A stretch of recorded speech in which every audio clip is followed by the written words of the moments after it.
Welcome to the War Business Podcast, hosted by Matthew Bruneman, the author, Brendan Clark, your consigliere for all things war, and Dakota Maynard, the Appalachian War Wizard. War is a business. Some would even call it a racket. Every modern war and every business has a carefully crafted marketing image. The War Business Podcast breaches that veil so you can hear the real stories of the average Americans who fight our wars and drive the war industry forward. Our mission is to tell the stories of conventional warriors. Let the captains of the war industry share their endeavors and inform the listeners of current global conflicts. All three hosts served in the United States Marine Corps and hold well-informed perspectives of war and war business. This concludes your introduction. Stand by for the episode.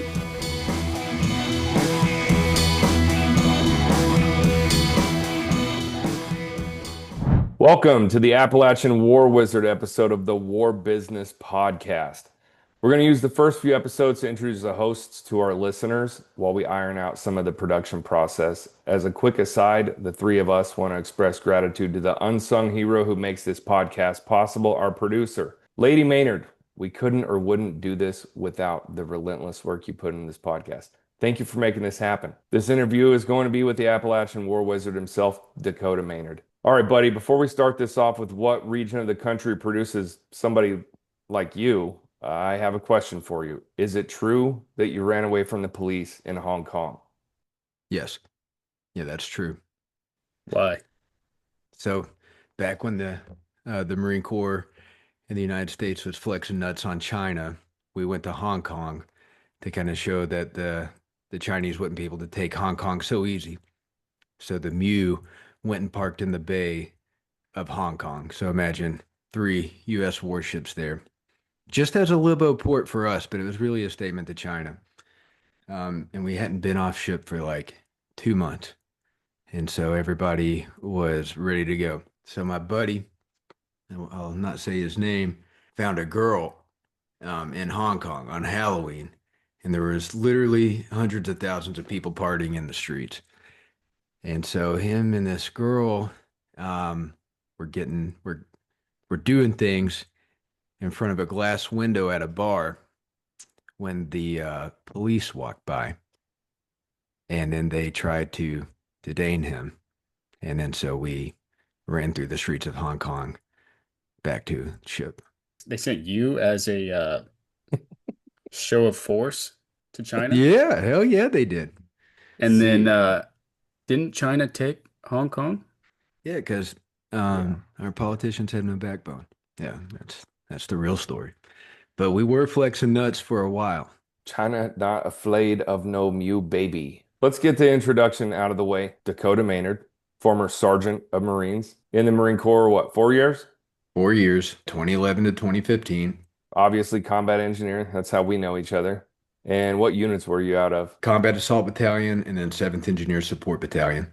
So tell the listeners, tell us, what is a combat assault battalion? What is it comprised of? What is the combat assault battalion's mission and how do they do that? Pretty much it dates back to the Vietnam days. It's an amphibious landing force, typically considered the true spearhead of an amphibious assault. So if the Marines are going to ever do an amphibious assault, which I don't think they ever did again, basically it was AAVs, a battalion of AAVs, and then they had, a company of AAVs, a company of LAVs, and then a company of engineers. And then the infantry would attach with us, and it was basically just for amphibious assaults. I think there's a bunch of Gulf War veterans that would argue, no, we did an amphibious landing in Iraq in 1991. Just about to say that. Technically, that's the longest amphibious assault ever. Yeah, take your Geritol, old man. In 1991 was after Vietnam. I'm just going to throw this out here. I think that was probably a distraction for the main effort. No, I agree. The Gulf War veterans are out there, though. They'll get you. All right, so following Combat Assault Battalion, or also known as CAB, you went over to 7th Engineer Support Battalion. So tell us a little bit about 7th Engineer Support Battalion. I did not enjoy my time there. I don't think anybody that ever was at 7th Engineer Support Battalion enjoyed their time there. We did a lot of random training, 48-hour ops. I think you remember 48-hour ops well, when we would go out to the field and then we'd build a fob in 48 hours without any sleep, Now just to, that was one company commander, and he was widely regarded as a not good company commander. Not yeah. And gonna name then, any yeah. names. And then the officers would be sleeping while we'd be out there The working. burden, the burden of command, bro. Yeah. And then we would go and the officers would be sleeping in their tents, and then we would take just random pieces of wood and like hammers and like bang shit together by their tents just so that they could not get any sleep. The officers and the company Yeah. clerks got to sleep in. Don't forget that. Yeah. Got This good at this was driving. just on Pendleton. You guys are just Yeah, Pendleton. snapping up fobs on Pendleton. Yeah. Yep. The Yep. tomato patch was where we did most of our dirty work. So you deployed with Combat Assault Battalion on the 31st Marine Expeditionary Unit, which was recently popularized by Netflix. Tell us the good, the bad, and the ugly of the 30 worst MEU. The good ship life was better than being on Camp Schwab, and really for most Marines, being on ship is better than being on any Marine Corps duty station. Like you can't be on ship and not have a job. So every Marine that goes on ship, they will find a job for you. And I became a barber mostly by lying because you're not supposed to cut hair in the barracks. And then right before we went on the MEU, one of my buddies got too drunk on a Sunday to go get his hair cut, and he was like, "Yo, dog, will you cut my hair?" And then I was like, "Yeah, man, I'll cut your hair." My sister was a beautician, which was a lie. I just wanted to cut his hair just to see if I could do it. And then my corporal walked in while I was cutting his hair. He was like, "You know how to cut hair?" And I was like, "Oh, yeah. My sister was a beautician." He's like, "All right." And then so when we got on ship and they started assigning jobs, they needed somebody to go work at the barber shop. And I got voluntold to be a barber because I knew how to cut hair. And I had only done it one time. And then my second time cutting hair was the company first sergeant who cut the entire line of Marines to get his hair cut. And about an hour and a half later, he just sat up and was like, "It is what it is." And then he just walked away. I fucked his hair up Nice bad. try. Nice. Damn. Yeah, and then there was a sergeant that had been cutting hair for a while, and then he took me under his wing. He was like, "Dude, you have no idea what you're doing." He's like, "I'm going to show you how to do it," and then he showed me how to cut hair for white Supposed guys. to supposed He to cut, turn the clippers on, right? uh, Plug them that's in. part of it, and try not to Yeah. cut anybody's ear off, and start small. You know, if you're ever cutting your own hair, you want to cut a little bit at a time. Don't do anything too drastic right away. You know, start small increments. You could have just did. Um, I know you went to Paris Island, but on the West Coast, there's this like obviously Italian guy that's been cutting hair on MCRD San Diego for.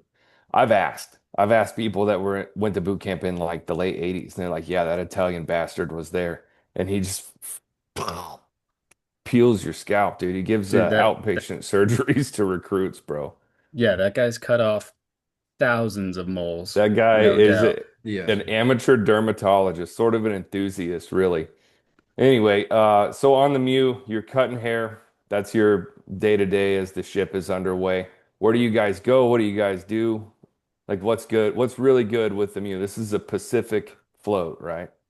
Yep, 31st MEU, Pacific float. So day to day, everybody has your job, and then you just go back and you play a bunch of spades in the berthing. So it's like where everybody's racks are, and you just play spades, and then the Navy plays the stupidest movies. So there's like one TV in the berthing on the ship, and then the Navy picks the movies, so they would play the stupidest fucking movies, like some Toy Story 2 or whatever, like 5 days a week. So the movies were awful, and we just played a bunch of spades. We're always cleaning shit, doing random shit, I guess, like making sure like your racks have to be inspected and make sure everybody's not living like a fucking nasty bastard on ship. You dip a bunch of grizzly wintergreen, and then you work out a bunch. You find a buddy who got a ship card. Oh yeah, there you go. You gotta rep that set, dog. And then like you'll have a buddy or two that gets a ship card and they have money, and then they can go to the ship store and then buy like more dip. But you try to bring as much tobacco as you possibly can before you get on ship. And then if you're smart, you save it. And then eventually the ship store will run out, and then you can trade like Firewatch. You'd be like, I don't want to take like Firewatch for a week. I'll trade you a can of Grizzly Wintergreen. What exercises did you participate in as a part of the MU? We went to Thailand and participated in Cobra Gold. We went to the Philippines and participated in Balakatan, which are both multinational training exercises for nations in Southeast Asia. It's basically like cooperation training where you build relations.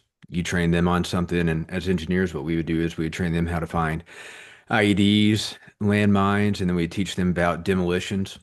And then usually we always got jungle survival training as the trade-off. So we were always getting jungle survival training by every country that we went to. All right, so in that sort of train of thought, if you could partake in any battle in human history, what would it be? Guadalcanal, for sure. That's an insane take. Let's see, they were busy mutilating American patrols when they caught them and killed them. Well, they had what was the river where the Marines were posted up and it was full of crocodiles and they tried to assault across the river and the dudes with the water cooled machine guns like bah bah bah bah and they stacked them all up and the crocs got the rest of them or whatever. What else? What else about Guadalcanal? No, I think Guadalcanal would be just the Marine battle of battles. I think that's really where we gave it to the Japanese that first good time, and I think the Japanese realized, oh shit, like we bit off a little bit more than we can chew. We got our machine gun godfather, Johnny Basilone from Guadalcanal, right? This is true. We sure did. No, I think the jungle aspect of it is also very true. I spent a lot of time in the jungle, so I can kind of sympathize with what they had to go with or like deal with whenever they were in the battle. Just being wet and miserable, and then you're getting ate up by bugs. And then I had read before, like the machine gunners would trade off who was having like the fever shakes from malaria. And like if you were shaking too bad, then it wasn't your turn on the machine gun. And just the guy that was less sick would then be on the machine gun. No, it would really suck. But I think that was like the most iconic battle for the Marines in World War II. So that's the one I would partake in. Leaving out Iwo Jima, leaving out Okinawa. It was Iwo Guadalcanal. Jima, dude. Tough. No, it's just different of opinions. Different opinions. All right. I mean, anyways, you guys were both first Mar Div. You wore it on your fucking everything you had said Guadalcanal, so you can't really talk too much shit on Guadalcanal because y'all were part of first Mar Div. And it still says Guadalcanal on there, does it not? yeah, I'm not saying Guadalcanal wasn't an important part of the game. I'm just saying like probably Iwo Jima was more iconic for Marines in World War II. There's no Suribachi in Guadalcanal. It's not even I don't even think it's an argument. All right, where are you from originally? I'm from Crossville, Tennessee. Is it Crossville or Crossville? Crossville. Crossville, Tennessee. Yeah. What is Crossville, Tennessee like? I have a guess, but I want to hear it from the mouth of the horse. It was rough as hell. A lot of drugs and very white trash. A lot of meth. What kind of drugs? Methamphetamines Nice. back then. Now, fentanyl. Yeah. Yeah, it wasn't super nice. And then I had mentioned in my bio that NAFTA, which is the North America Free Trade Agreement that was negotiated by Bill Clinton, sent the largest employer of my hometown to Mexico. So imagine your tiny hometown, 25% of the people of your hometown lose their job at the same time. Slick Willie fucking over the American people. You couldn't I know when script this NAFTA stuff. was. I know when NAFTA was, but when did this happen to your hometown? I want to say it was in like 98 or something. I think around then. Would You you guys, say it recovered?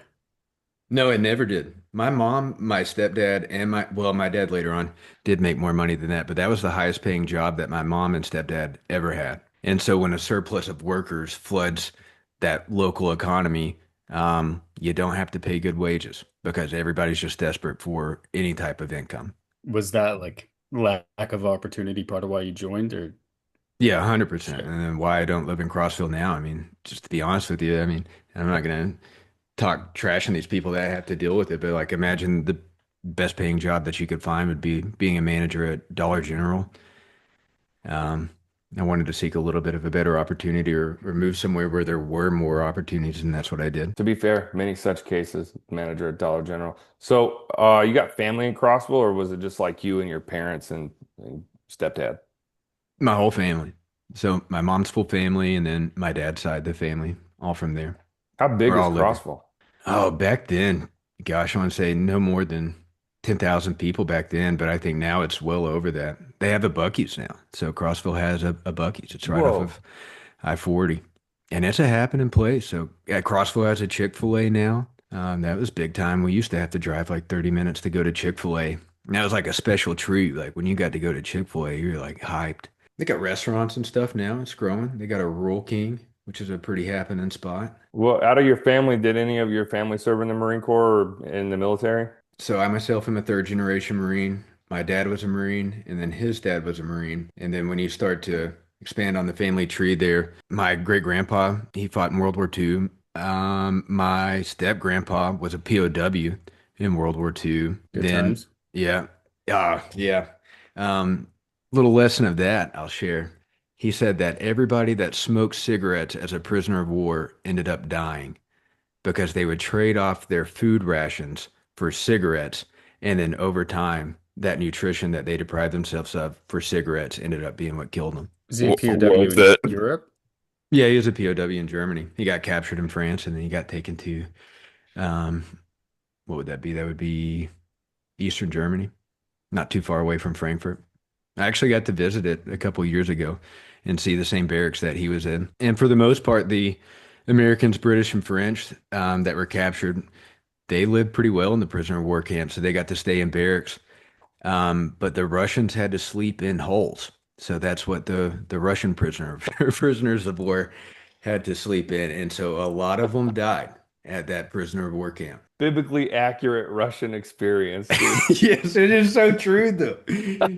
And It's- like you see the memorials, and my step grandpa, he had talked about it, like spinal meningitis had killed most of the Americans that were there. So it wasn't like mistreatment from the Germans or anything like that, other than them being malnourished. And the American Red Cross supplies were being poached by the Germans because towards the end of the war, their supply chains had been cut off and they were just as hungry as the prisoner of war. Yeah, I they like were to think malnourished too. Yeah. I like to think they were hangry, one Um, past hungry. but the prisoner of war camp, my step grandpa said, is just guarded by old men at that point, just like old men in their 70s. And pretty much every swinging dick in Germany that was a male, able-bodied male, was forced into the military in some capacity. But he never really had an issue with them, but he wasn't Russian. So How I guess long was he in captivity? about 3 months.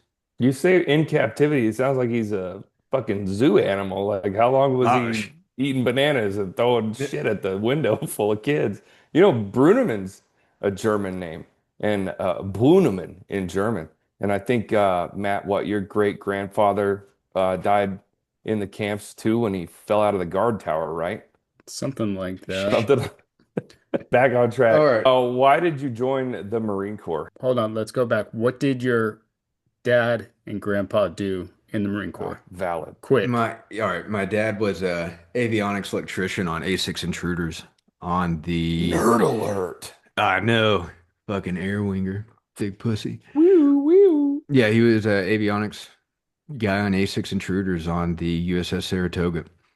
And then my grandpa was Marine infantry, but that was back when Marine infantry used to serve on ship. And so he was on the USS Canberra after it had been torpedoed. I don't think he was on board during the torpedoing of the Canberra during the Korean War. As a kid, I got to go to one of my grandpa's reunions for the Canberra, and then they did a big thing about the guys that got killed. I believe it was when the North Koreans torpedoed the ship, and so some guys had died from it. And I think he was on board just a little bit after that. I read somewhere that torpedoes aren't really good for ships. Yeah, Does this harm yeah, the ship when a torpedo hits it? it'll So make when them when real your sick. grandfather served on it, was it still a surface ship or had it been torpedoed and it became like an impromptu submarine? I think it was still above surface, but just like barely, you know. Oh, yeah, yeah, yeah. Okay.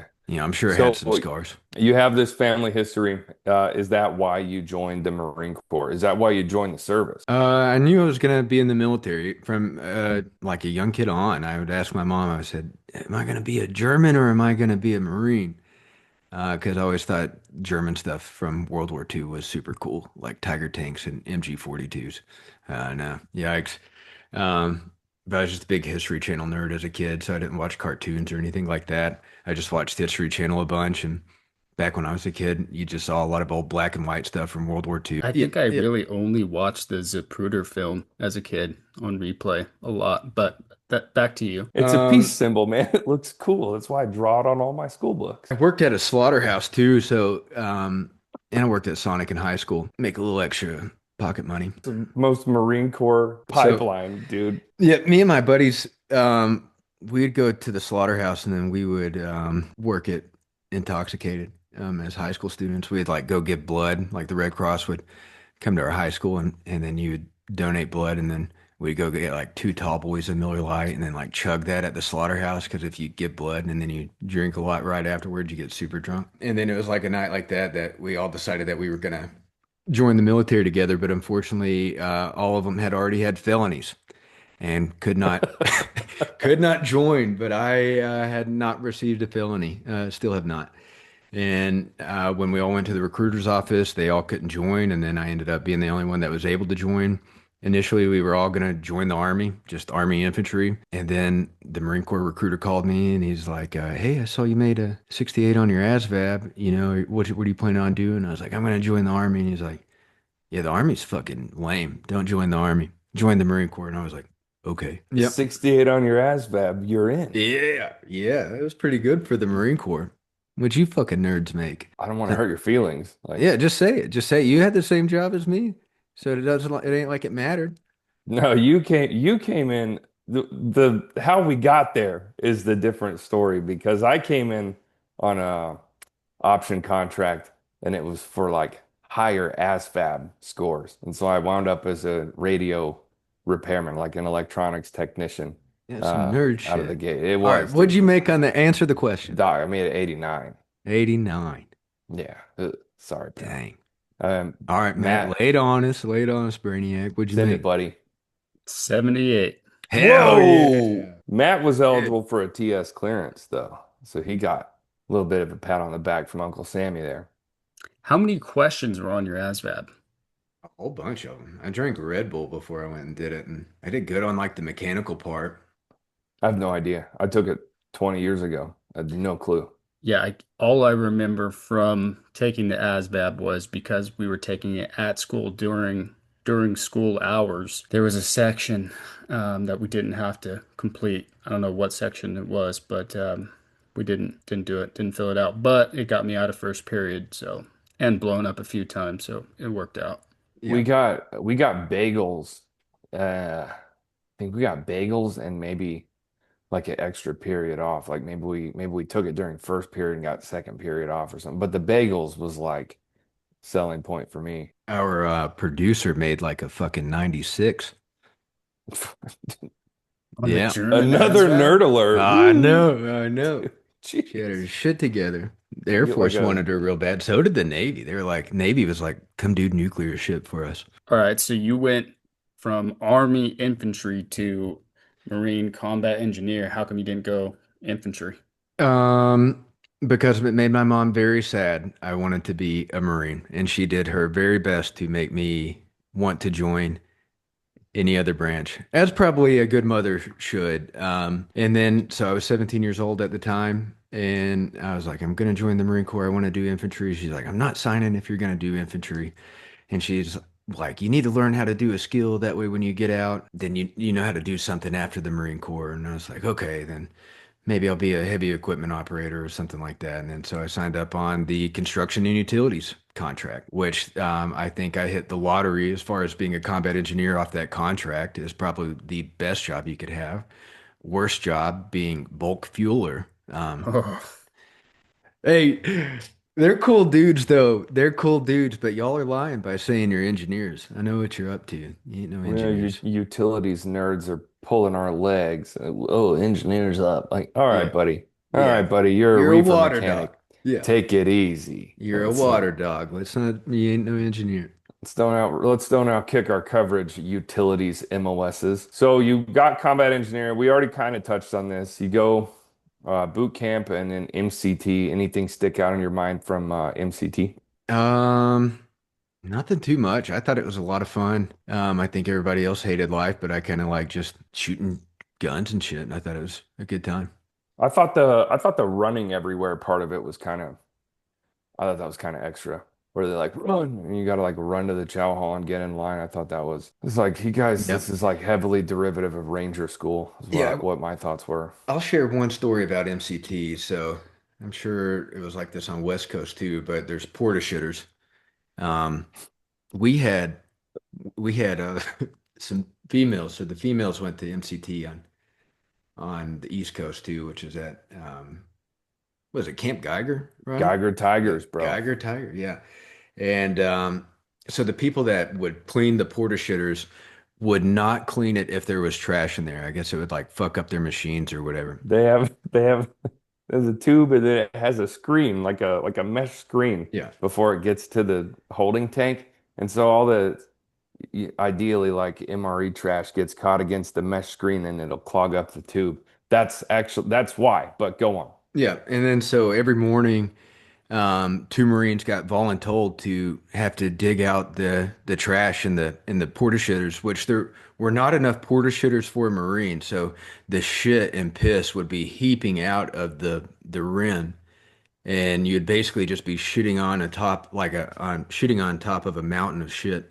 And so you would have to double bag two black, like 55-gallon trash bags over your arm and have to dig through all of that and dig out MRE trash and use feminine hygiene products and make sure that it did not get sucked into the cleaner's vacuum.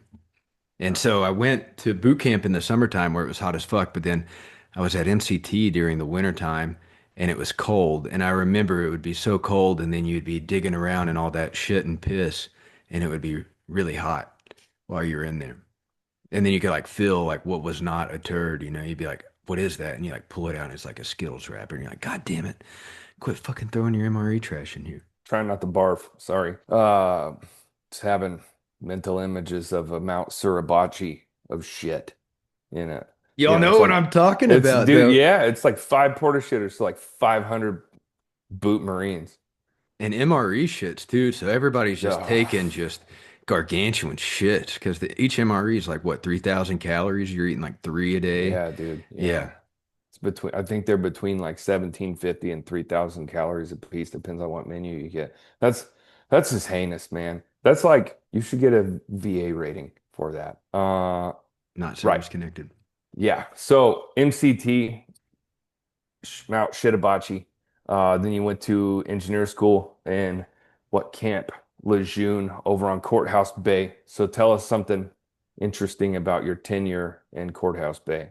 I just met a lot of good buds, dude. I met Weeks, rest in peace, Weeks, who took a quarter and no, he wasn't a quarter. He took an end of a cigar and put it out on my arm. So now I have a giant circular scar on my arm because I had to Is it- prove my toughness to Weeks, who was a Oklahoma wrestling state champion, a heavyweight wrestling state champion, and probably the strongest person I've ever met in my entire life. God awful Uh, strong, freakishly strong. Like, Yep. We just go out and we'd get hotel rooms at like the Holiday Inn or whatever outside of Camp Lejeune, and then we would just have these raging parties where everybody would drink as many beers as you could possibly drink in a night.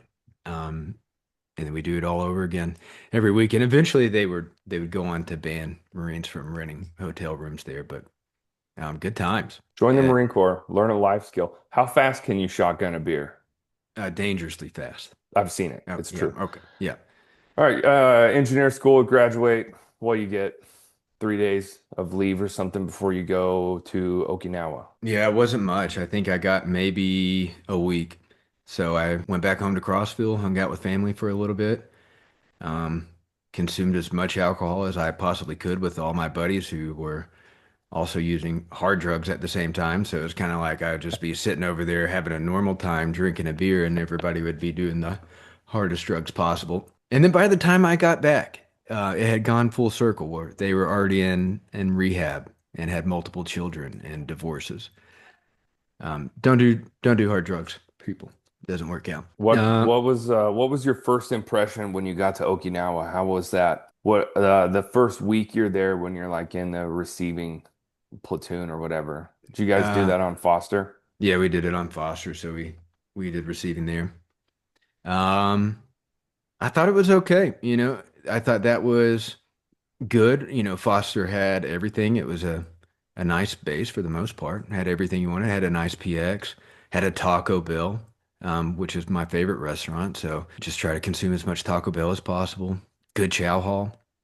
But then I was kind of in for a rude awakening when I arrived at Camp Schwab, which could not have been more of the opposite. Where is Schwab located in reference to Foster, Probably like, geographically yeah, speaking? probably like 20 or 30 miles to the north, but it was a 2 hour bus ride, about a 2.5 hour bus ride to get from Foster to Schwab or vice versa on the Green Line. The Green Line. If you could catch a Gosh. seat, because motherfuckers from all the other bases would be hopping on. And when I was on Foster, everybody wanted to ride the Green Line up north to go visit the like, I don't know, aesthetic parts of the island because south was all like where Foster was in the south, sort of the fat chunk of the island, not exactly south, right? But it was all suburban or urban or whatever. And up by Schwab, you have like jungles, you have waterfall. Yep. So when you were on Schwab, how much of your time in Okinawa was on Schwab Vices on deployment or training exercises? How much time did you have like in the barracks? Probably like 6 months in the barracks total on Schwab. Cab had a super high ops tempo. And so when I had got to Combat Assault Battalion, I'm just going to call it CAB from here on out, but when I had got to CAB, they had just stopped deploying the 3rd Marine Division to Iraq and Afghanistan. And word on the street, it was just to have a force ready for North Korea, who at the time was wilding. Little Rocket Man had a lot to say back then. And so basically, the I think 3rd it was Marine. Rocket Man's dad at that time, right? No, it was his son back then. Okay. So what year is this? 2012-ish? 2012, yeah, 2012, 2013. It was like 20, I think it was 2012 when Kim Jong-il died because I was already in Horno. I was at the Chow Hall when I found out. But yeah, they were like shelling the contested islands or something. What was going on with all that? Yeah, that's what they did. So like just tit for tat escalation, basically like how much can we get away with? How much can we do and then not have war? And how much inflammatory statements can we say about the US before they do something?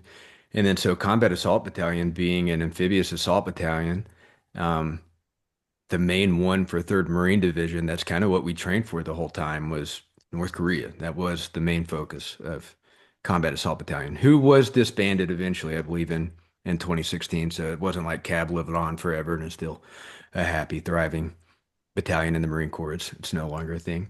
They've So been did they've you guys been start sorry, go ahead. spinning up for North Korea and like train for that and get intel briefs on that, or was it just rumor? Just rumor down at our level, but you got to think I'm just a Lance Corporal, PFC at that time. Were you guys Yeah. running RCOs on your rifles? Yes. Did they switch them out? I'm trying to figure out how serious they were about gearing up for North Korea. Did they switch them out for smaller RCOs for smaller people, smaller targets? No, unfortunately. Okay.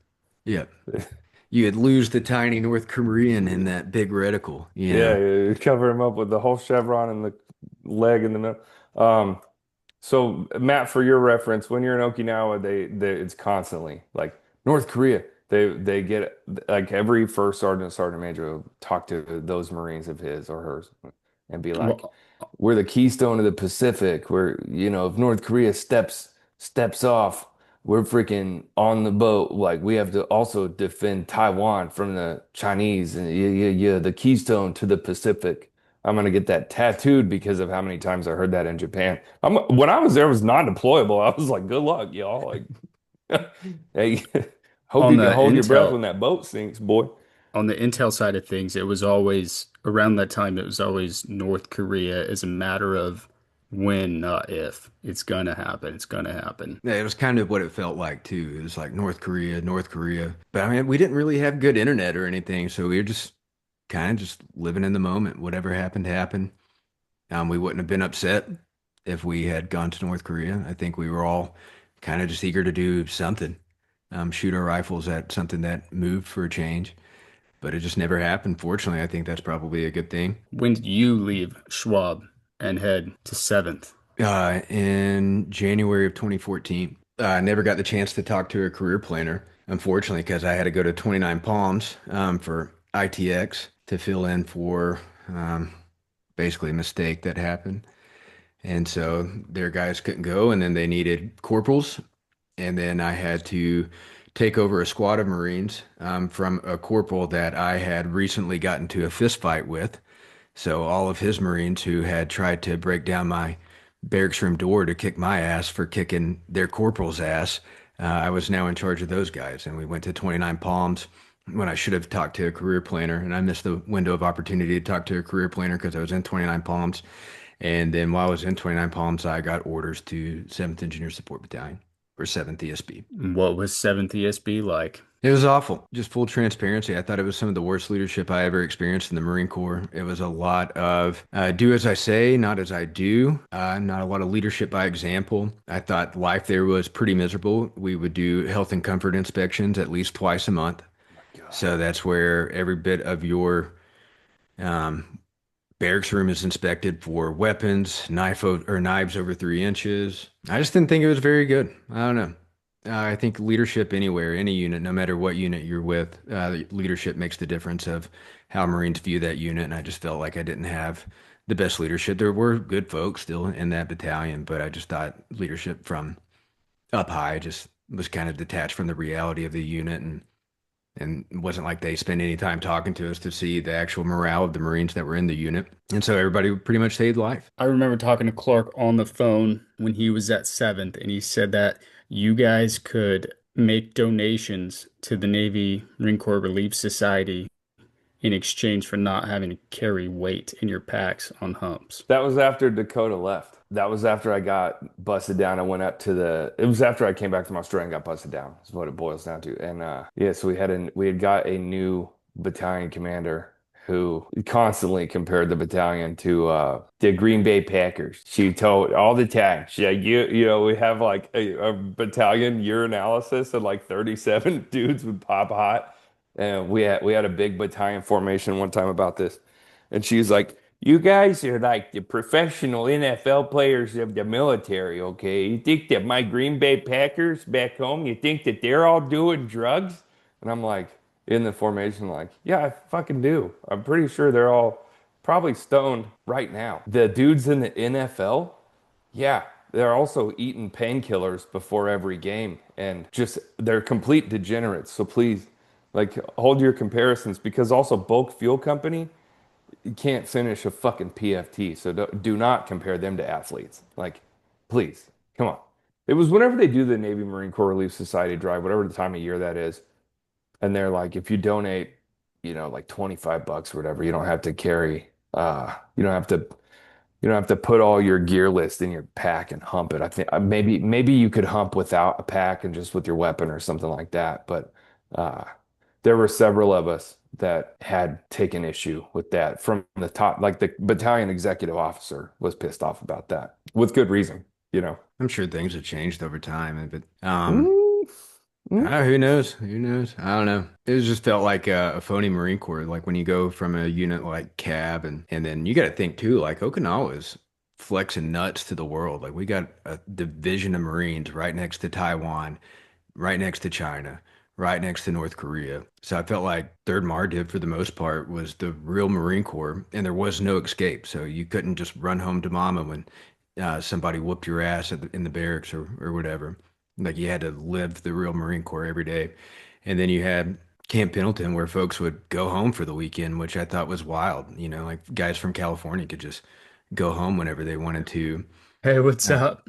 Hey, yeah, fuck Hey, you, what's up? Hey, motherfucker. bro, Matt is guys from California, bro. Yeah, I am California. guys from California. That's right. Yeah, whenever, California. dude, whenever he got out and like after I got in my little trouble spell, I was in Fresno like every other weekend. I know And you were. I they're talked like, to you. don't go more than 250 miles on your 2 day weekend. And don't get a DUI. Yak yak yak. And I was like, see y'all, dude. I'm headed out.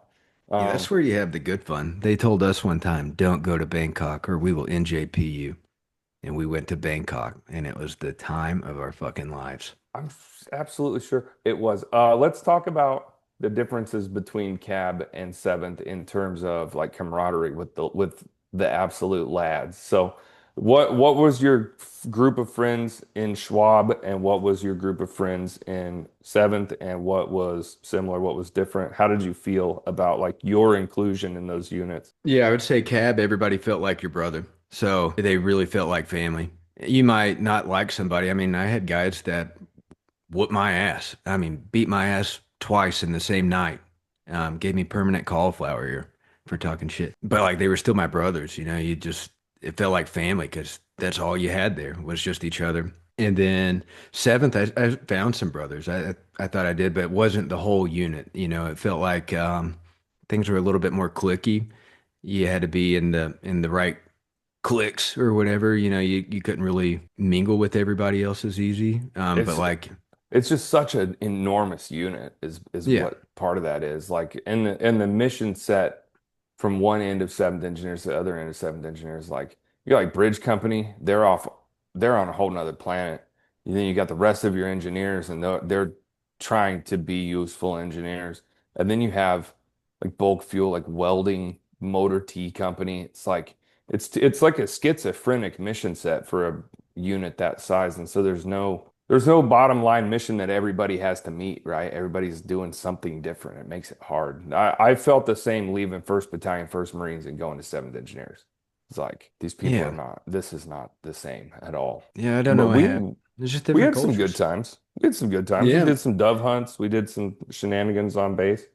yeah. I mean, we had a good time. We make the best of it. I mean, just kind of like anywhere you go, you're gonna make friends, and you could be brand new somewhere, and you just find somebody that you get along with, and next thing you know, you're making friends. And I don't know. It was easier at cab to find people that you got along with, and but I think at seventh, I had a little bit harder of a time, um, just finding that brotherhood. And then unfortunately, I had to babysit another Marine who was suicidal for about my first 8 months at 7th Engineer Support Battalion. So that kind of made things difficult too, because I had the crazy guy that I had to babysit every single day. And then so nobody wants to come kick it in your barracks room when you have to babysit the guy that's just trying to get out of the Marine Corps. And that was the second time I had to do that at cab, or not cab, Was at he seventh. actually suicidal, or was he playing that game to get out? Playing that game to Got it. get out for sure. Now he had, and the barracks are tall enough too. If you're gonna do it, just jump. Um, he wasn't a jumper though. He just wanted out of the Marine Corps, but he was a rich kid from New Jersey, and That's the Marine right. Corps the Marine Corps was he bit off more than he could chew for the Marine Corps. When I got to seventh and I was like meeting the Marines in the platoon, it was like, tell me something interesting about you. Tell me something interesting about you. Got to that kid and he's like, my parents are rich. And I was like, what the fuck? Okay, bud. Like, ugh. We were building that obstacle course on Edson Range. I don't think you weren't there for that yet.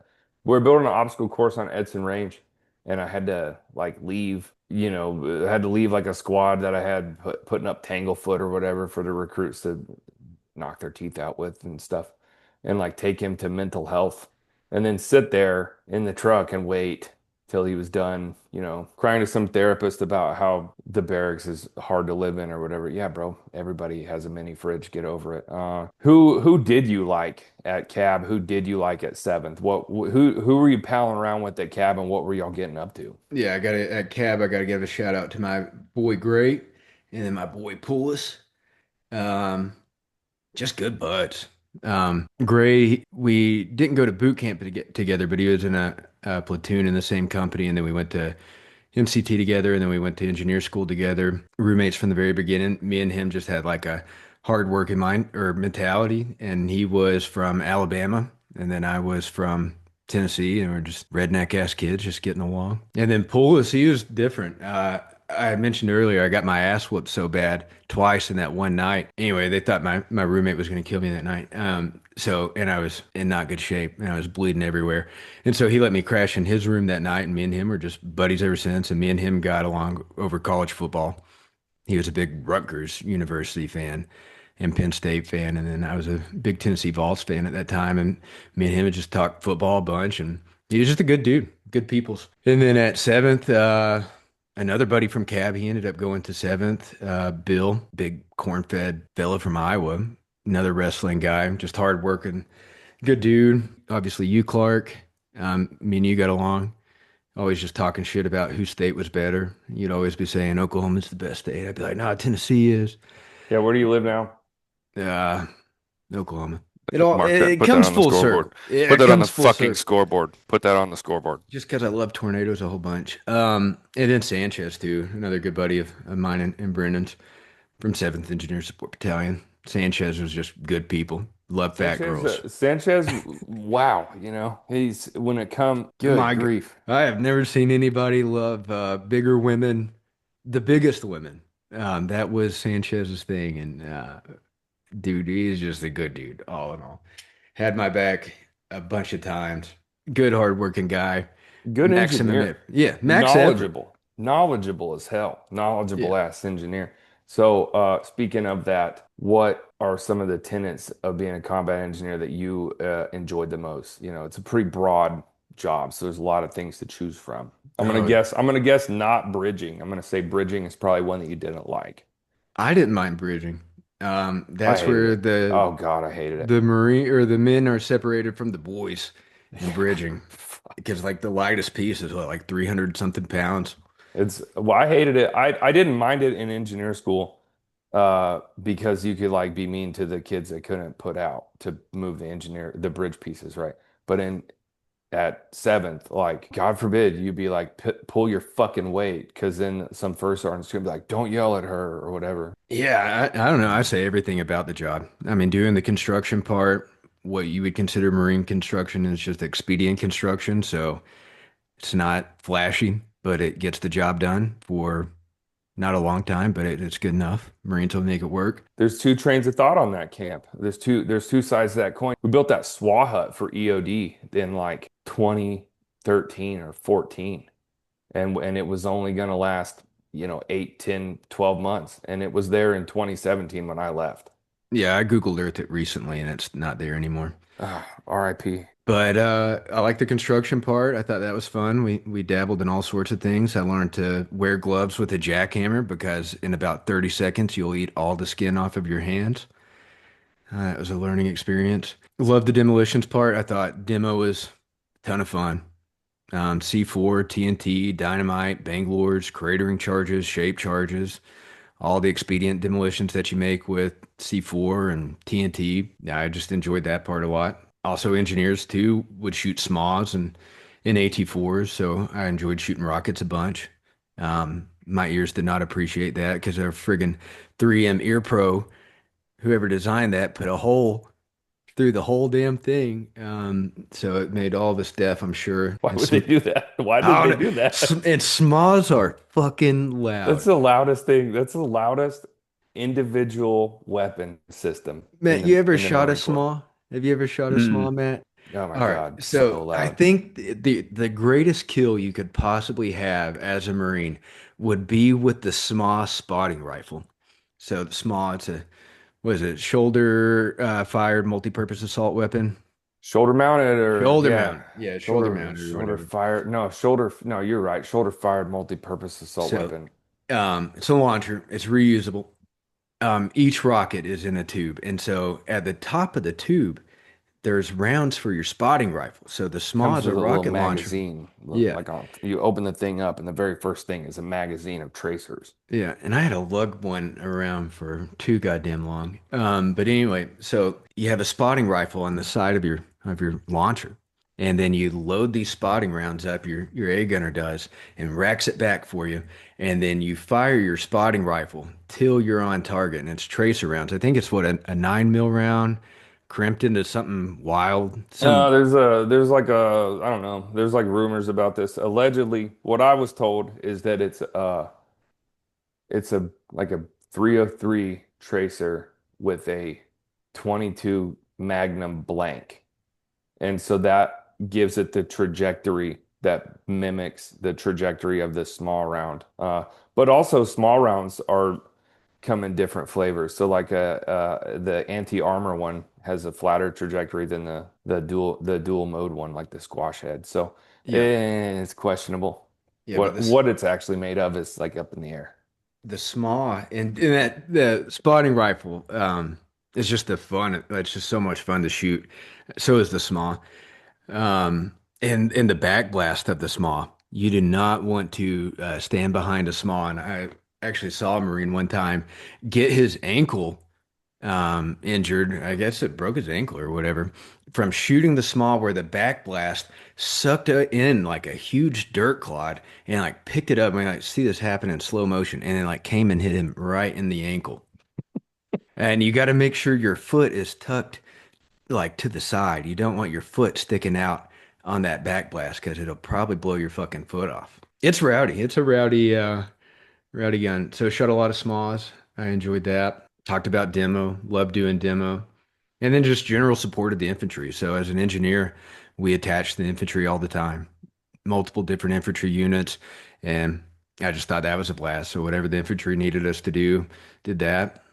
A lot of notional mine sweeping and IED detection training. We would just test each other, like throw quarters in the sand, and then you just go find all four quarters or whatever. Just always working on that. But that was kind of what we did. Did you Right. do any deployments for either of them? And then if you, or either unit, and then since being an engineer has such a broad like swath of what you could do, were they different mission sets? Yeah. So like as far as like deployments, like no combat deployments, but like with the Mew, I did another thing called LF Karat. And then you have like Cobra Gold and Balakatan, both of those twice. So like the engineers get there and they set up C-wire and then just kind of get the camp set up. If there needs to be anything built, the engineers will get that built.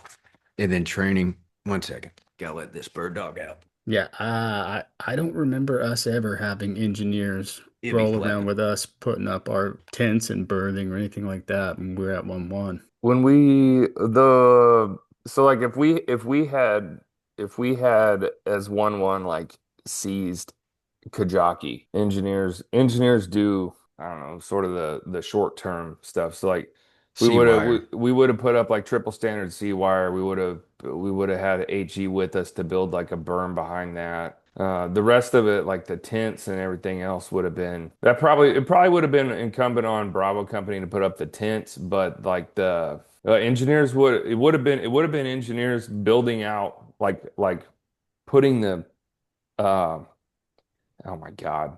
Dude, Hesco? the Hesco's in place. Yeah, And if Hesco. you, God, if you've never built Hesco, there's, that's the most finger pinchingest job. You'll just get all of your fingers pinched. But But the you gotta Hesco's, score the Hesco tool the though. Hesco That tool is, is yes, lit. It's the most useless sort of tool, but multi-tool. it is like if you're the guy with the Hesco multi-tool, I've fucking built 7 billion Hesco cells. That's why I had one, I threw it away. Because I used it to try and twist the little screw swizzle thing that ties them together, torqued it out of specs. It no longer closed the jaws of the pliers, but it's like pliers that one side is a tiny hammer, the other side is like a claw hammer side, and then it's got pliers in the middle, almost like fencing pliers. Then it's got a really dull blade on it, maybe a flat head and a Phillips head screwdriver to it. I don't know. I had an EOD Gerber that was so much more useful because of the C4 Yeah, you punch. gotta have your C4 punch. Break, break, break. Time for a 5-minute gear check, boys. This would be a good time for you to like, share, and subscribe. It helps the channel grow, and we would really appreciate it. Don't forget that we want to interview veterans, so reach out to us if you want to have your service documented. Let other veterans know too. You guys can use the comment section, our socials, or the podcast email. Find us and follow us on X, Instagram, Facebook, and Substack. And go buy yourself a copy of War Business, The Hired Guns of Helmand Province. You can buy that on Amazon or through the Wargate store. If reading isn't your forte, then we've got you covered with the audiobook. Thank you for listening to this episode of the War Business Podcast, and we appreciate all of your support. Let's get you back to the episode. So back on track here. Your deployments, we talked a little bit on the Mew, but Matt was asking about what, if anything, you did with 7th Engineers as a deployment as well? Oh, just a special purpose MAGTF, I guess, with Seventh. So the greatest dog and pony show of all time. We did Fleet Week with the Navy, and then the Secretary of Defense was going to come on board our ship and inspect the Marines and see our capabilities. And he looked at us for 30 seconds and gave the thumbs up and says, "Good job, boys." I've never seen generals micromanage like that. There was 3 stars, 4 stars, 2 stars come into each of our little booths that the Secretary of Defense was going to inspect, and they would like rearrange our displays. Like a 2 star would come in and like micro adjust our displays, and then like a 3 star would come in and like shuffle things around or whatever. What are you displaying? My job was our soil test kit, which I doubt the Marine Corps has ever used. And then, so imagine never using this thing, and then you have to train yourself up enough to be able to tell the Secretary of Defense how the soil test kit is used. That was probably the most useless piece of gear. Oh, What like, I'm trying to think what that is even for. it ain't like you have any say. Like, hey guys, we Like, can't build right here. This soil is this not soil optimum. tested. Yeah, No, I used my test kit. This soil is not. We got to go that way. yeah, like Like this. imagine, This imagine you're like a corporal squad leader, and the some regimental commander's like, "We need a bridge here, Marine." You're like, "No, whoa, whoa, Like, sir, this sandy loam is too sandy. We have pull to the go. reins, Let me pull just the stop what we're reins." doing and test this soil over Yeah. here. So anyway, so that's what that was about, but he wasn't super interested anyway. So we spent like a week preparing for this 30-second look over for or from the Secretary of Defense. Did you get an award for that? No, everybody else did. The Navy had like 500 NAMs from it, Wow. which Oh, the Navy be jeez. giving out NAMs. Y'all know it's Impact true. Nam. Yeah. Pow. Impact Nam. Bam. Yeah, but otherwise, though, like any of the other training stuff, so like at CAB, going to those other countries, a lot of it was just building relations, making sure that we had good relations, working with them. A lot of times we didn't even have a translator, but really you don't need one. Kind of military men just speak the same language. It was really easy to work with those guys, even though we didn't speak the same language. It's like they're doing something, you just jump in, and then we're doing something, they just jump in, and I thought we integrated really well together. Well, Get on any those deployments, what high speed gear or equipment were you guys working with? Yeah, all the typical GWAT stuff. Everybody got to see gear evolve throughout those years, but um, you know, we had the old school MTV with the wool heavy ass plate carriers at first, which really sucked anywhere that it was hot. I don't know who thought that that was a good idea. Like, let's put wool on these heavy ass fucking plate carriers. Eventually, we did get plate carriers.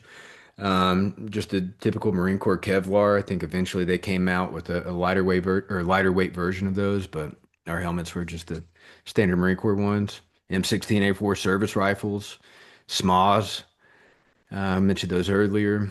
M240s, Bravos, M240 Bravos, SAWs, M249s, APOBs, which were obstacle breaching or anti-personnel obstacle breaching systems, APOBs. Then Mikliks, which are mine clearing linear charges. Then Bangalore's TNT, dynamite, C4, and then a lot of ID and mine detection with the Valen mine detectors, which you all might have seen before. It's just the little compact ones. What's the difference between that and the CMD? I'm pretty sure we were running CMDs. we had CMDs in Afghanistan, Matt. The VMR twos is Yeah. it has the CMD has like low metallic detection. I think a CMD will pick up carbon, like carbon fiber as well. But the VMR twos have oh my God, ground penetrating radar, like a they have like a GPR puck in the middle of the head.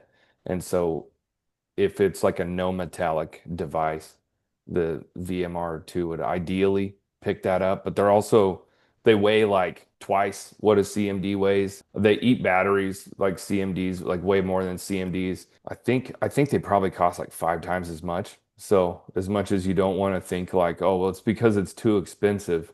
Yeah, right. Company Gunny's not handing those fuckers out. He's like, no, take your CMDs and good luck. You know what Yeah, I'm and saying? Like, we had to buy our own batteries for them too. So you'd have to like go to the PX and buy your own batteries like before deployment to make sure that your mine detector's batteries work throughout the like the MEU or wherever we're going. Thanks Yeah, for the that bum. sounds about right. Sounds like Yep. if you want to run your NVGs, you better get batteries yourself. Typical Marine Corps stuff. What are you guys riding around on, flying around on? Early on, a lot of CH-46s, CH-53s.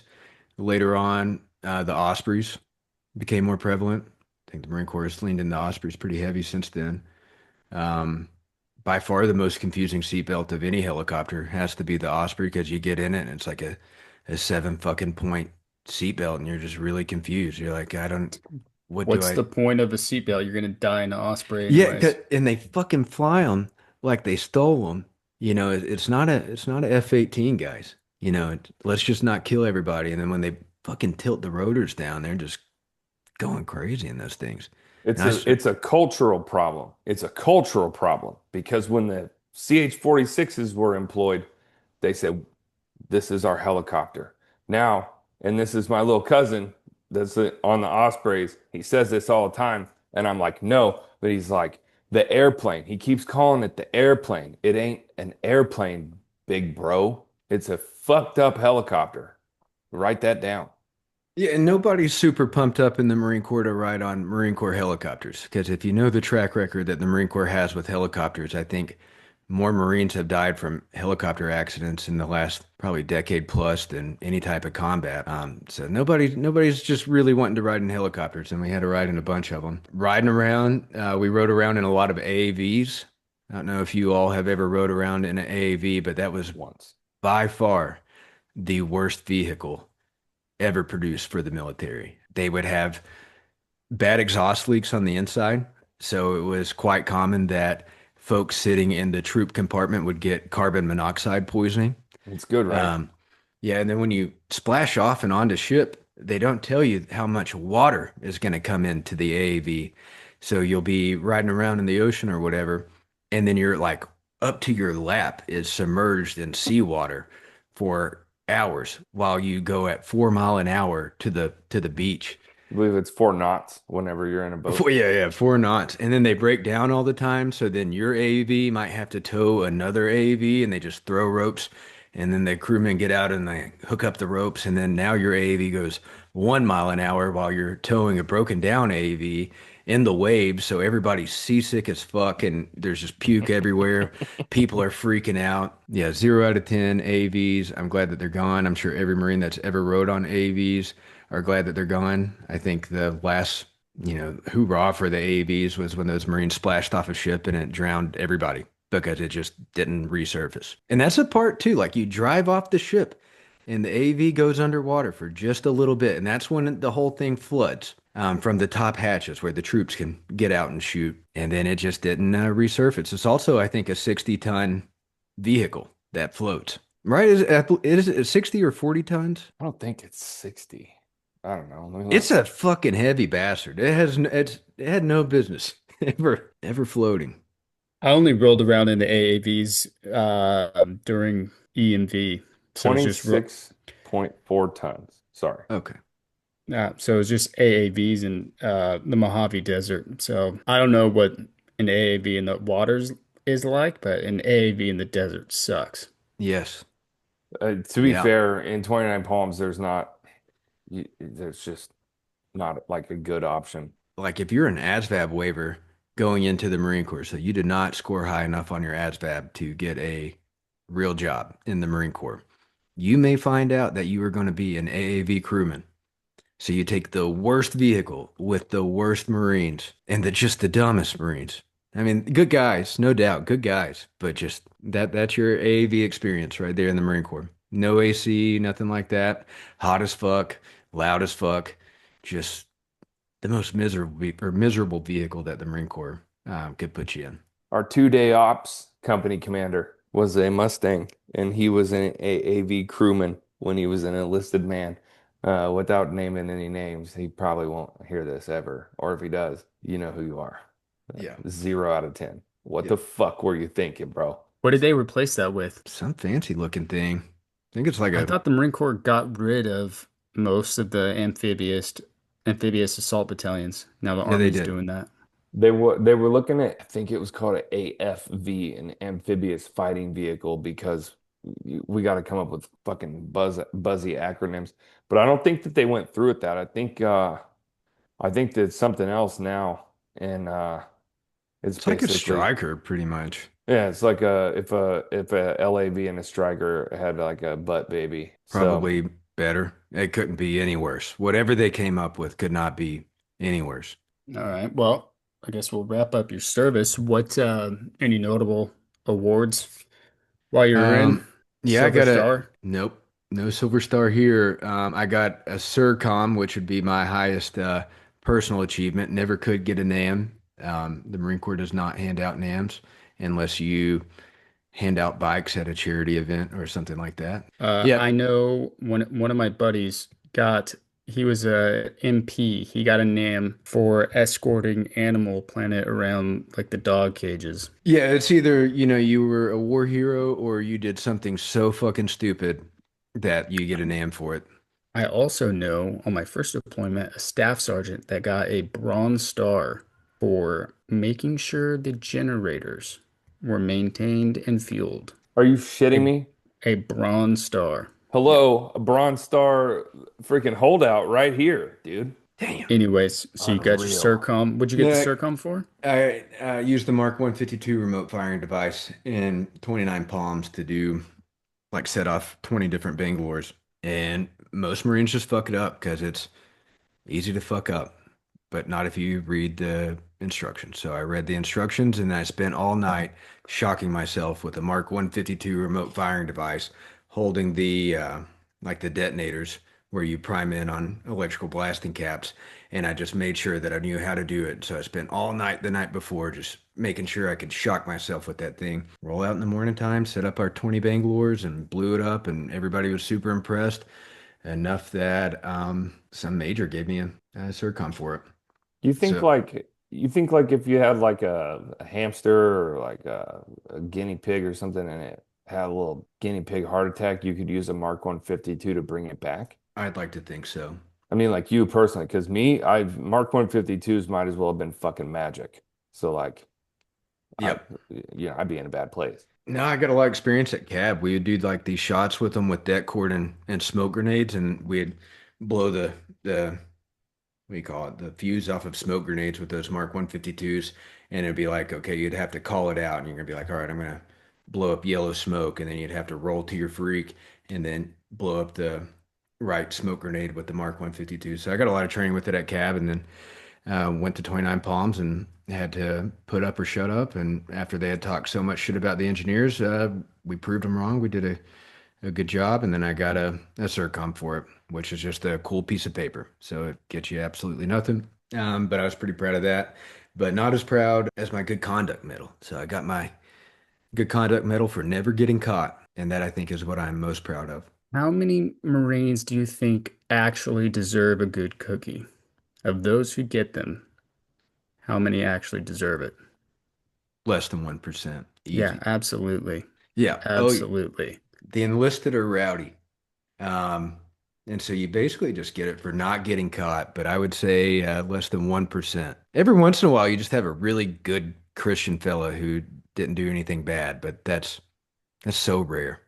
Yeah, I think I can recall two of Yeah. those guys, and then everyone else is just, I mean, you pretty much got to be criminally adjacent to want to join the Marine Corps anyways, unless you're just super idealistic. God, country, corps, whatever. But most people are like, I want to go do some hood rat stuff, and hood rat stuff, you probably shouldn't get a good conduct medal for, everything you do on the weekends. It's a bit of a flex. And Just Brendan only got one. No, I got two. How many could you have gotten? I could have gotten a maximum of two, given my time in service. I should have gotten fucking brig time. Like, Oh, just, yeah. I mean, I would like I'll tell more on another episode, but like, dude, I was in 29 Palms for 3 weeks before I was like, oh shit, if we get caught, and then it was just off to the races from there. Yeah, and I feel like nobody ever thinks about getting caught And then there's always this guy called the officer of the day, and that dude, he be catching people. Dude's a Um, real pig. He's a snitch. He's a chotch. There's like I'm sure there's some type of slur specifically for OODs. yeah, that OD's taking away good conduct medals every day in the Marine Corps, I'm sure. What Mark about and you, I Matt? definitely thought about getting caught. We're getting up to some stuff in Afghanistan that was like, well, we're about to do this, and we're more than likely gonna have to talk to the company gunny, company first sergeant at some point after we do this. Fuck it, let's do it live. Company Gunny would have just been like, "Hey, hard dogs, why y'all didn't ain't invited me, yo?" Like, Yeah. 'cause you're not cool, dude. So keep that shit in mind. Yeah, I think the Marine Corps would just be better off without giving the Marines rules because it's like those rules are going to be broken as soon as you establish them. Never failed. Yeah, I got my good conduct, but I had my rights read to me when I was in MOS school, so I mean, I almost lost it Just getting 4 months started. into the Marine Corps. Yeah, I thought I got arrested by PMO for getting in a fight in the smoke pit, but it was just barracks duty who was trying to break us up, and he told me to put my hands behind my head. So I thought I was going to go to the brig for fighting this guy over the Civil War in the smoke pit. And then anyway, so I had my hands behind my head, and I thought I was getting arrested. And then I turned around right about the time that he had gotten up, and he drop kicked me in the back. And then my head hit the asphalt, and it looked like he had really beat my ass. But I had beat his ass. But it looked like he had got me pretty good too, all because he drop kicked me in the back while I had my hands behind my head. So Yep, calm, good cookie. So what year did you get out? 2015.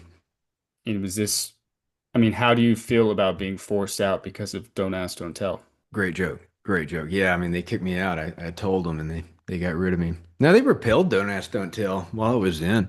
I think they did that in like 2011 or something. I It had was to sign it. 2011. Yeah, I had to sign it before I went to boot camp, but I think they got rid of it shortly after. But It was 2011.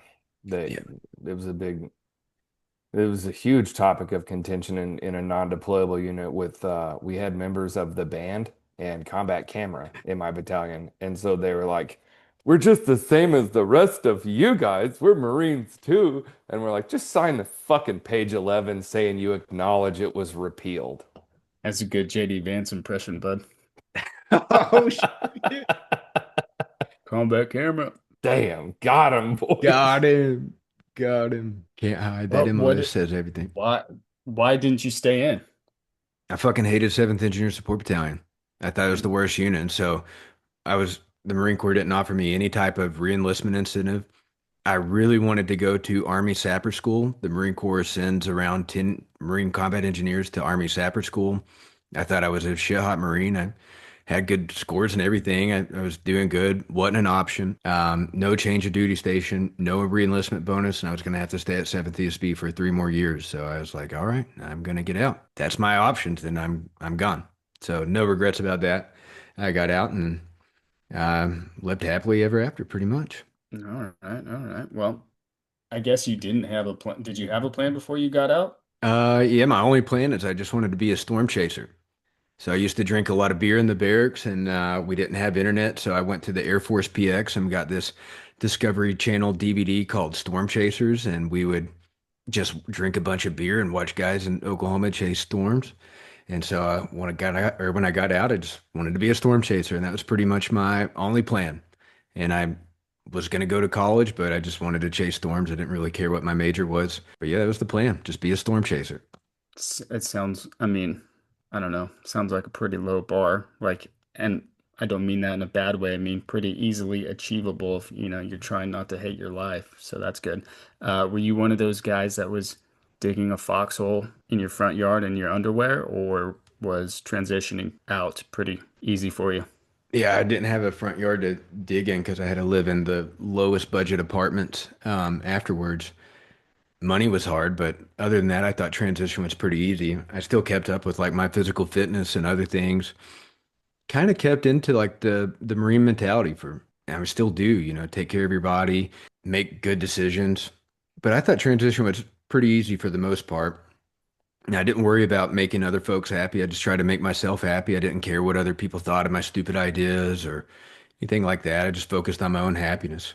And I think that's probably what made transitioned so easy out of the Marine Corps. Other than money, money was hard. That part was a bit of a shock because you realize things are a lot more expensive and you don't have a free barracks room to stay in anymore. And now you have to pay for everything. And so Yeah. that part was pretty hard. No meal card, no barracks room.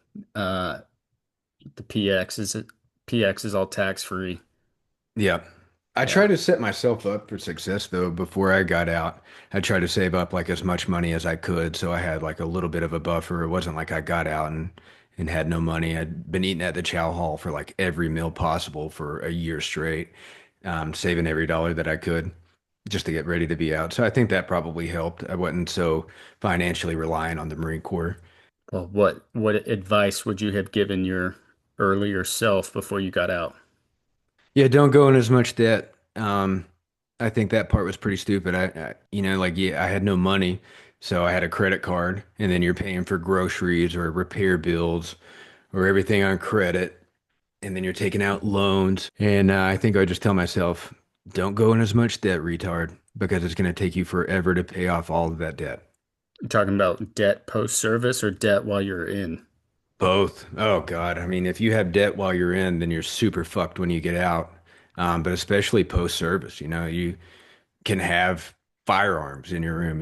I think a lot of guys get out and they're like, I'm going to buy this $5,000 AR from Barrett or whatever. And then you're buying all this stupid shit when you get out. And then Yeah. yeah, Trying to no, use your star card at Sportsman's Warehouse. yeah. All right, well, let's get into the bonus rounds. What do you think, or what are your thoughts on the current state of the military? Kind of indifferent about the current state of the military. I'd say they're a bit untested in modern combat. I hope they're ready for drones.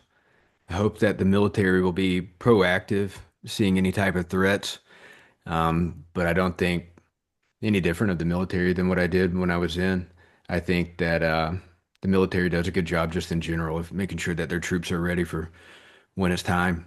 And I just hope that's going to be the case with drones and AI and other things. I hope they're ready to face whatever future challenges that the world is going to throw at them. Is that the drones and AI? Is that what you mean by modern combat? Or are you talking about like a near peer um, belligerent? I don't think we'll fight a near peer belligerent, to be honest with you, but I think no matter who we fight, they will have drones. I think the war in Ukraine has changed that forever. So drones are going to be this cheap but very effective replacement for artillery, replacement for aircraft, the best that they can, and they're highly effective. And I just see that being a threat. I don't see any conflict that we will ever be in that drones will not be involved in. So if we are unprepared for that type of fight, what adversary or ally is prepared for that? Probably only Ukraine. And I would say I mean, they're as prepared as anybody. They're the ones that have to deal with this. I wouldn't say that they're an ally or anything like that, but our allies, probably none of them. From my understanding of Ukraine, Russia, both of them are using drones, and when it comes to attacking with drones, the you get your shit pushed in. So can you actually be prepared for drones? Yeah, I think you can be as prepared for anything. Like you're going to always you can't be 100% ready for everything, but I think there's steps that they could do to prepare. I think you try to eliminate drones from far to near. If you're able to take out hubs of drones or where they're launching them from, then that would be ideal. But I think troops, even on the lowest level, maybe should have shotguns where they're ready to shoot down drones with shotguns or some type of small arms at the near distance. So I think you just try to approach the drones in layers. You don't want to have just one layer. You don't want to put all your eggs in one basket of, hey, we have these electronic jammers and drones aren't going to get through. And the next thing you know, they have fiber optic kamikaze drones. And so then your whole method of preventing it was automatically defeated. You think we're gonna get prepared before we have to, or you think we're gonna Knowing be the U.S. military, retroactive? yeah, the U.S. military retroactive. I'm seeing some good things about maybe being proactive for drones. It seems like maybe the military has saw how devastating that drones have been in this Russia-Ukraine conflict. I think they are taking note. I think every military in the world is taking note about how they can use them, how they can defend against them. I think that's just so obvious and in your face. If you turn on any type of media, you're probably going to see something drone related. But I don't know. It's hard to say. I think there'll be the retroactive part of it for sure. And there's always going to be lessons to learn. That's why there's an Army Center for Lessons Learned. But the military or the United States military typically does a good job of learning lessons. Yeah, I would agree with that. I don't know if you agree with this or not, but I think that the U.S. military, probably most militaries, but they learn those lessons in blood first, aside from just observing other nations battle it out. I see drones as similar to the machine gun. So I think that the U.S. military, if we're going to actually address the drone threat, it's going to cost a lot of money, and there's going to have to be a lot of doctrinal adjustments, Yeah, I agree. And time and death. and that's unfortunate, but it is the case. It's always been for the military.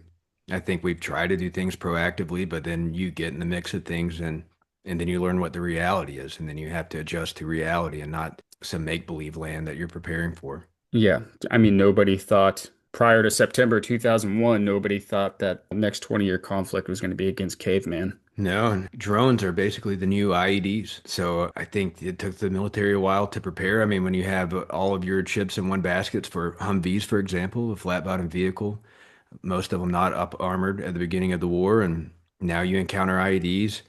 Took the while military it took a while for the military to adapt, but eventually I think IED deaths were mitigated and SOPs were put in place to mitigate that as much as possible, but it was still not the ultimate solution. I mean, you got blown up by IEDs 3 times, so I think you can probably say that despite the best efforts of the United States military to have you prepared and all these counters for IEDs, that you still encountered them. So maybe you encountered less of them because of certain things that the military did, but you still encountered them despite the military's best efforts to mitigate IEDs. I think that, I mean, that's just the nature of warfare, anyways. Bullets are going to be shot at you, and you do your best to counter them, but no matter what, someone's going to get shot. So IEDs, no matter what, people are still going to get blown up. And I definitely agree about the drones being the modern IED. I think drones are the modern drone. Drones exist in the center of a Venn diagram, and like machine gun, yes. Area denial, right? IEDs, yes. Surprise. Artillery, yes. Long range, accurate fires. I think drones are the modern drones, but to play devil's advocate, I mean, you don't up armor your Humvee in case there's an IED. You up armor your Humvee because there are IEDs. And so you're kind of pointing like the tail wagging the dog a little bit. Like you don't wear a flak jacket in case there's bullets. You wear a flak jacket because there's bullets. Otherwise, you just wear a flak jacket to school in America or whatever. So I agree with you guys' points until that extent, I guess. I think the drone thing it turns every war into a logistical attrition because there's always idealistic people ready to go fight for whatever ideas, or sometimes there's always paycheck driven people ready to go fight for paychecks. The drone piece, as we've seen their deep attacks in Russia. They blew up a submarine last week. They blew up a bunch of Russian strategic bomber assets last summer. It turns it into a logistical disaster and war of attrition. But also, it's a logistical attritable. It's an attritable logistical item for the user as well. So like Ukraine is probably the best suited to employ drones. They didn't start out building a bunch of drones though. That now they have a robust drone manufacturing, but they didn't start like that. So to Matt's point, we'll probably get there. It'll be like you guys are saying. It will there are some proactive measures being taken, but any time you prepare for a war that hasn't started yet, then when the war does start, you end up fighting the war you prepared for, and it might not look the same. That goes back to Humvees being unarmored. Humvees weren't designed to occupy Iraq or Afghanistan. Humvees were designed for a Schwarzkopf type of, like blitzkrieg.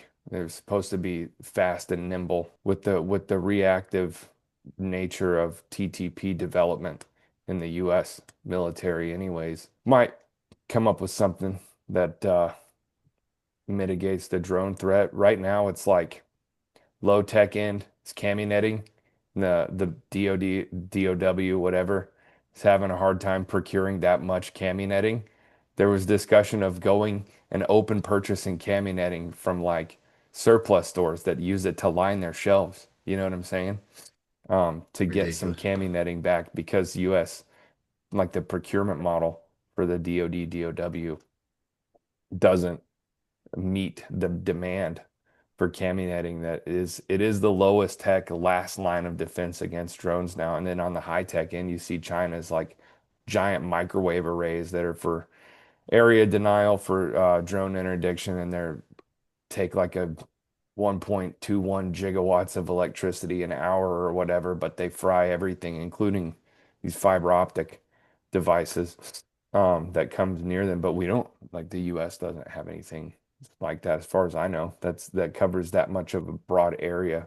It's for like defending facilities in the rear. It's not an expeditionary or a forward type of asset. But anyways, there's my ramble about drones that you guys didn't ask for. I think all good points. It is the topic of war. I think drones are the main topic now.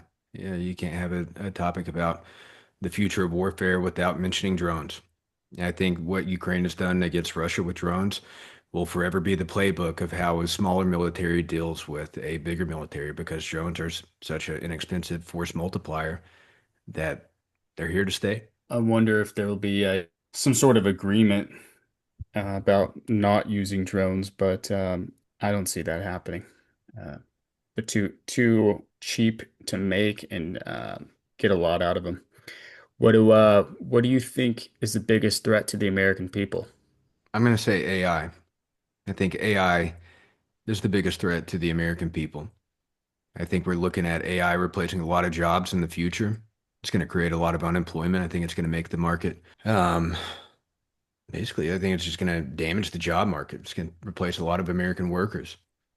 I think AI can also be used for bad, and it's a lot of examples of it. I think bot accounts and other things have skewed American people's beliefs. I just see AI just being this threat that we've leaned into, and we continue to lean into it as a world. We want more AI, but I think the damage outweighs any of the good that AI will ever do for society. What is some of that good? When you talk about AI, is it a chat beat or a chat GPT AI, or are we talking AI robots? Maybe chat GPT or something along those lines could be good. Give you answers quickly. I guess it scours the internet faster than what you could do on your own. Might give you an answer a little bit quicker. Maybe help you make more informed decisions quicker. Give you answers to what you're looking for. Basically just a faster internet search. I think maybe that's okay. But not necessarily AI that is here to take the jobs. And I think that's what you could see in a lot of support industries like call centers or anything where you're answering a phone or you're assisting people. I think your job could be in danger from AI taking that. Yeah, I think most people say the proponents of AI say it's going to make life easier, simplify things, but in every way that it's going to make life easier, it's going to take jobs away, take jobs and hopefully not skills. Like I don't really foresee it coming into, manufacturing any more than it already is, because then you would need robots and we don't have the battery production for that kind of stuff. But anything about I don't see it as being good. Like you said, faster internet searches for sure, but can you trust what AI is telling you for your search, for your research? I mean, I don't see much good coming from AI.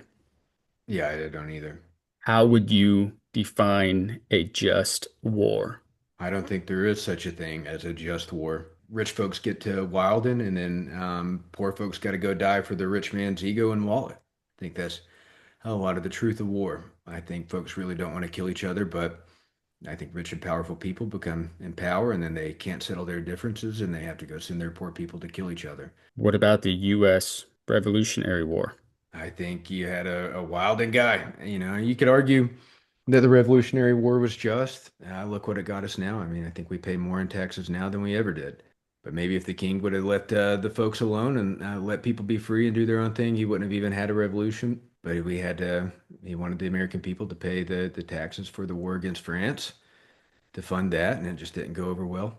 Yeah, Right? Am I not mistaken on that? That's what we were being taxed more heavily for was to fund the crown's war against France. I think they had gone in debt and needed folks to pay more taxes to pay off that debt, and it just didn't go over well in America. Yeah, I mean, the taxes were obviously an issue, but there's also just tyranny. I mean, just being a colony and not having, and I'm not anti-colonial, nothing like that. I'm just saying our disposition at that time, you can, have your house searched, seized your whatever, and you had no legitimate grievance, no way to grieve, no way to find restitution that way. And then I know that there were some backhanded deals going on with, the Native Americans or Native Brits, or I don't know what they called them at that time, the savages, I suppose. The king working with, this tribe and that tribe and area denial for the colonists. I guess I would push back and say self-defense or I guess I would ask, is self-defense not a noble thing, No, I not a think that's noble fair. reason? No, I think that's fair. I think I had too much of a modern lens on the question. I think you could argue that it was just, and maybe World War II was just, but I still think it still has a lot of similar components where you have a lot of rich people, a lot of people in the colonies that were wealthy that disagreed with the king, and it led to conflict. And who pays the price in those conflicts? It's usually poor people. Yeah, once upon a time, a king would go to war with his army. Now it's not like that. So I guess since the Civil War and probably the Revolutionary War, at least for the United States, it's the poor folk that go off and go to war. That's just kind of the reality of it. I mean, the rich kids usually, if you're the son of a rich man, you don't usually have to go. But if you are poor, then your draft ticket might be called, I guess, or your draft card might be pulled, or you have to go fight. Yeah, Not even the draft. I'm just like, oh shit, what looking at me and why I joined, like, well, not much opportunity to do anything else. So yeah, of course I wanted to go, go to war, serve the country or whatever. But if, it's not like I had uh, a shoe in at Harvard or anything like that. I didn't have anything else going. No, no trust fund for me to fall back on, live off of. So it's kind of like war sounds like a good idea, naturally. I agree. I think Brennan probably agrees too. I think we all grew up in below average socioeconomic situations, and it was a good opportunity for me. It changed my life. I'm forever thankful of everything that the Marine Corps did for me. But I guess that's, my individual take on it. I think it belongs to the trailer park people. Conflict and its resolution. I don't know. Self-defense is kind of nebulous. To say self-determination is a little better. Casus belli. We see that self-determination piece across the history of war. That's what it ends up being sold as, you know. It's like, oh, we have a right to self-determination. We don't have any form of redress. We don't have any representation while we're being taxed for the crown's war. There's a whole half of the country that does something that we think they ought to not do. Yak, yak, yak, whatever.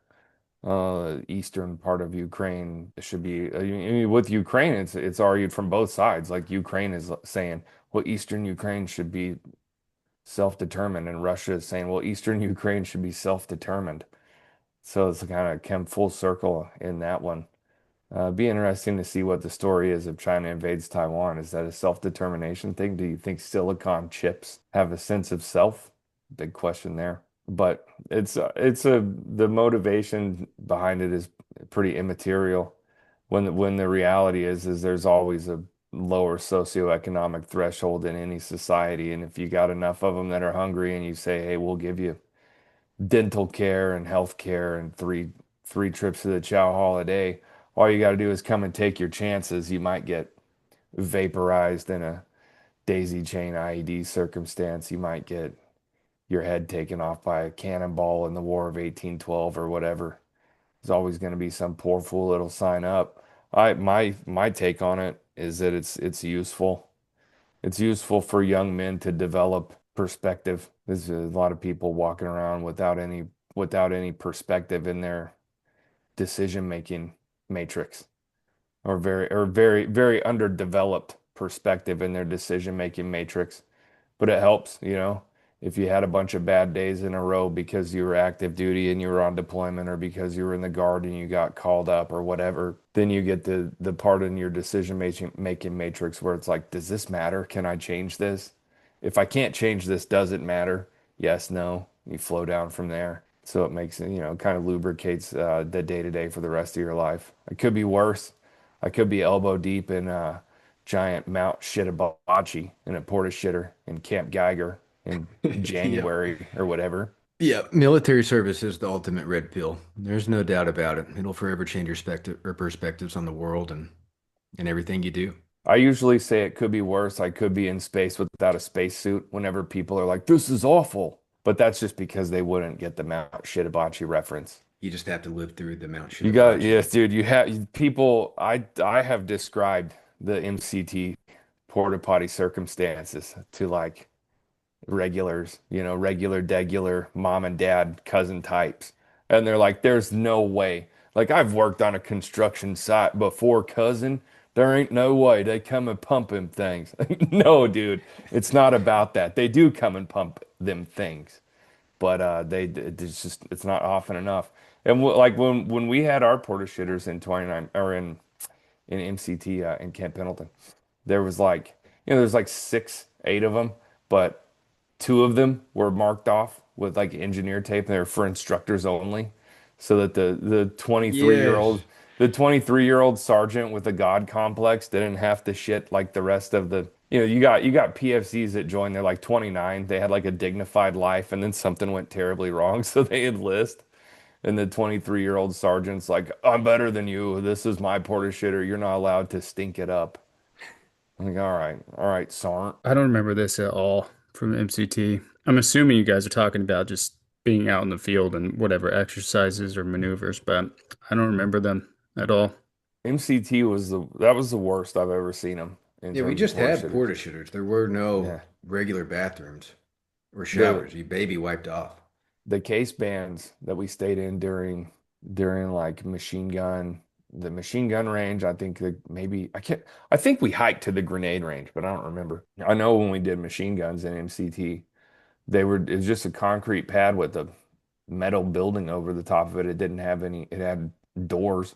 It didn't have any plumbing yeah, it had doors and it had lights. It didn't have any plumbing. The porta shitters were all in a row behind them. And I mean, it was cold when I was in MCT in California because I got there in like January, and I think I started in February. So you don't think of Camp Pendleton as being cold, but before the sun comes up in February, it's like 27 degrees most days Yeah. until 10 a.m. or 11 a.m. And then it's like, oh, I can't take this. I can't take this sweater off fast. I can't take this snivel gear off fast enough. You got to save your experiences for your episode, though. No, yeah, that's right. Yeah. All right, last question. What current conflict or war do you think the American troops should get involved in? I think besides your point of self-defense, so if we're ever attacked, I think that might be justified. If China decides to do some Pearl Harbor style attack on us, then maybe that's something I could support America being involved in. Otherwise, I'm going to say my main answer for that is the war on drugs. And I'm going to say that just because of my personal experiences. Fentanyl has killed my best friend growing up. My best friend from high school died from a fentanyl overdose just a couple years ago. And I think just hard drugs in general have ruined America. I think the war on drugs was probably a little bit too harsh for drugs like marijuana and cocaine, but now we have fentanyl. And fentanyl, it just kind of makes no sense. If it was intended as a drug, I think they totally missed the mark because it's killing so many Americans.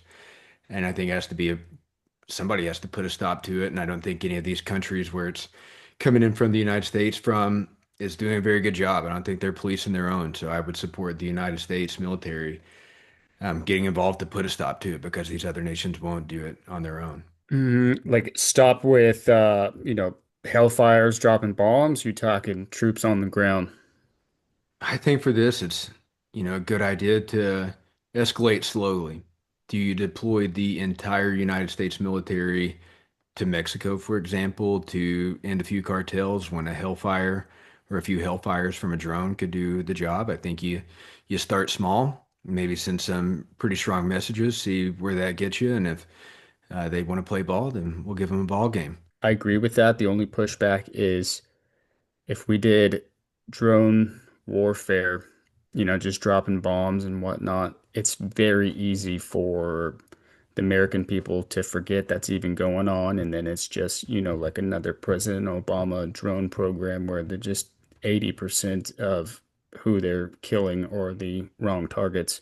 I think if troops are there, there'd be more skin in the game, but I'm probably wrong in saying that since the last 25 years of war, the average American didn't give a shit anyway. So, yeah, I vote Hellfires. I think there's a chance we go near to far with it soon. I think Donald Trump declared fentanyl a weapon Of either mass destruction today yesterday. or yesterday. Yeah. And so like we talked about with drones, like you take them far to near, you take out drone depots, right?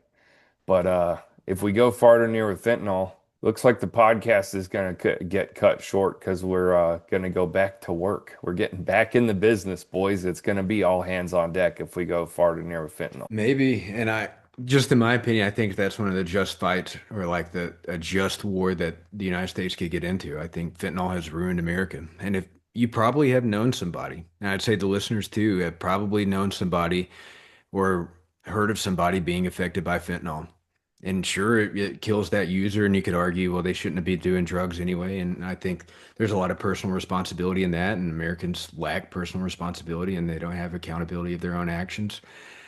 But nonetheless, you're still providing the fentanyl. If we go all hands on deck for some combat operations and the drug war, not the war on drugs, I go back in the Marine Corps.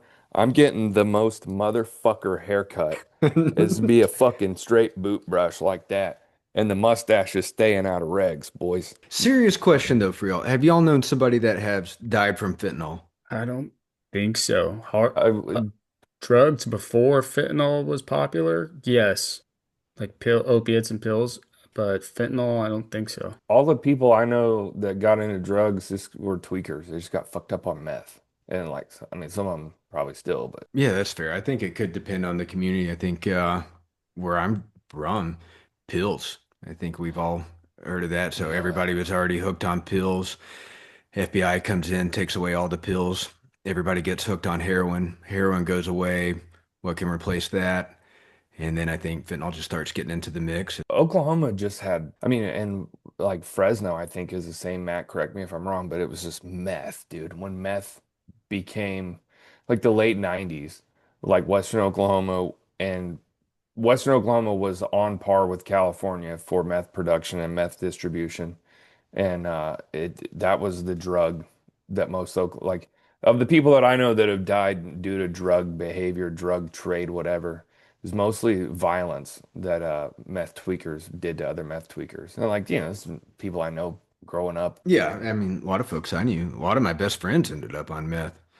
And it's just how it worked. But then fentanyl, I think, just got in the mix. But I just couldn't imagine, like, as you're like a child, or I think probably a lot of American youth experiment with drugs, and then when fentanyl's in the mix, you might experiment one time, and that could be your last time. I don't want to go into details, but there was a family member um, that was like 15 years old, t- took took a pill because her boyfriend said, "Let's do a pill," and hers had fentanyl in it, and she's in a coma. Forgot It's about just, that. yeah, it's just like the one pass fun. I don't think if your goal is to sell drugs and put it on the market, I don't know why you would push a product that is going to kill your consumer. I don't think that makes any sense. So I agree with Trump. Labeling that as a weapon of mass destruction, I think it's long overdue. I don't know why the United States government waited so long to take action on this, but in my opinion, I see that the United States is taking this a lot more serious, and I agree with it. Something has to be done. These third world shithole countries where this is being manufactured in, and their countries are so corrupt that their governments are probably scraping some of those profits in for themselves, and then they're not taking any actions against these cartels. So I'm glad that somebody's going to hold them accountable, and if it's us, I'm all for it. I guess technically China is a third world country. Based on their Wouldn't they be currency, considered second world? No, first world was US, NATO allies. Second world was Russia, Warsaw Pact allies, and third world was everybody else originally, the original definition. So like China wasn't Warsaw Pact. They benefited, but they were like doing their own development thing whenever nomenclature was developed. Now it's taken a life of its own. Like third world means like, I don't know, places where vultures stalk pot-bellied kids down the fucking road and stuff. But back in the day, whenever the nomenclature was developed in the beginnings of the Cold War, in the early, like the space race time frame, I think. And I'm sure I've been told of when this nomenclature came to the UN or whoever, whatever source of authority it came from. I couldn't tell you the year, but it was first world was NATO, Western Allies. Second world was Warsaw Pact, Russia, and third world was anybody else. I think moral of the story here is not all of these third world countries are like this, but and I've been to a lot of third world countries and I thought they were great. You know, Thailand, the Philippines, Malaysia, Indonesia. They have their problems certainly, but I thought that they were decent countries. But I think they have taken some serious action against that, and they wouldn't allow criminal enterprises to basically drive their country into the ground. I think they've taken action against that. And you even see this with like the Philippines, for example, against ISIS. ISIS started to develop in the Philippines, and the Philippines went to war with ISIS in their southern islands and handled it. But then we have countries in Latin America and then in northern Southern America who have allowed this to go on. And it makes you wonder, is this state-sponsored narco-terrorism? And I think that is as damning as anything as a country could do if you're going to sponsor that and allow that to go on in your country. I don't think of it as narco terrorism. I think Trump's on the right track, labeling a weapon of mass destruction is the deadliest. In terms of human capital in the United States, it is the deadliest weapon of mass destruction ever employed against the American people by a fucking lot. And I mean, terrorism implies a non-state actor, and I think there are state actors at the far end of the fentanyl chain, pushing it, and entire countries subsidizing it. Again, one country comes to mind, and I think that the South American, Latin American, Central American, whatever you want to call them, I think they're middlemen. And I mean, if it pays, it pays, right? You get your pesos and you get your protection from cartel violence for the week, and then you hope that next week they offer the same job opportunity. And it's like, well, I hate it for the people that are downstream, but hey, somebody's got to coyote these people across, sort of a deal. Yeah, that's fair. It seems now it looks like fentanyl kills about 70,000 Americans a year. Worst weapon of mass destruction employed against American human capital ever by a lot. I don't know. I think something's got to be done. We'll see what happens. Like you said earlier, Brendan, something could be happening. Who knows? By the time we're done recording tonight, something could I be forgot, dude. Oh happening. yeah. So we'll see when we Yeah. get off here. Donald The president. Trump and a Diet Coke are announcing the new global war. So what do you think, Matt? You agree with that or no? You still think, just start small hill fires, or have we swayed your opinion maybe more against fentanyl, or what's your thoughts? Uh, um, First, I think anytime somebody in America gets hacked, that hacker, regardless of what country they're in, should get a hellfire shoved up their ass. It's Bank the accounts, things like American that. Yes. way. The ones with the swords, the ones with the fucking Yeah, swords. Use switchblades or those. whatever they're That called. is Yeah. fucking crazy. We won't even kill the wrong people anymore. We might cut up like one wrong person, but Dude, You the got last two legs. samurai. But as far as starting with hellfires, I mean, it's like, hey, we're gonna go to war in Mexico, but we also have the new NAFTA, the USMCA. If you're going to go to war, it's got to be go all the way in. Maybe not militarily all the way in, but you can't be like, hey, we're going to go blow stuff up in your country, but also, hey, keep shipping tens of thousands, hundreds of thousands of trucks into our country every single month. No problem. Keep, destroying the American middle class and outsourcing jobs over there. But hey, we're gonna slap your pee-pee for fentanyl. I think there's got to be a bit more of a comprehensive approach with that. On the downside, I guess that policy would change with whomever's in office. yeah, I don't think America's ever won a war where we fought it in a limited capacity. So if we're gonna do it, maybe we should whole ass do it. Yeah. Any saved rounds, boys? Nope. Yeah, I got a joke for you boys. Oh God. All right. All right. This is apropos for the discussion here. Send it and then wrap us up. Yeah. So Polish guy, right? Finds a genie lamp. Yeah, rubs the thing, and that stupid genie comes out. He's, all right, buddy, you got three wishes. What's your three wishes? And he's like, I wish China would invade Poland. The genie's like, okay, whatever. And then he's okay. All right, China marched across Russia and invaded Poland, and now they're back in China. What's your second wish? He said, I wish China would invade Poland. And the genie's like, well, okay, this is, whatever. Um, Grants the wish. The China marches across Russia, invades Poland, marches back to China. And then the third wish, the guy says, wish the Chinese army would invade Poland. And the genie says, why did you waste all three wishes on having China invade your country? He said, because each time they had to march through Russia twice. And so this is talking about China in like second, third fair. world made me think of it.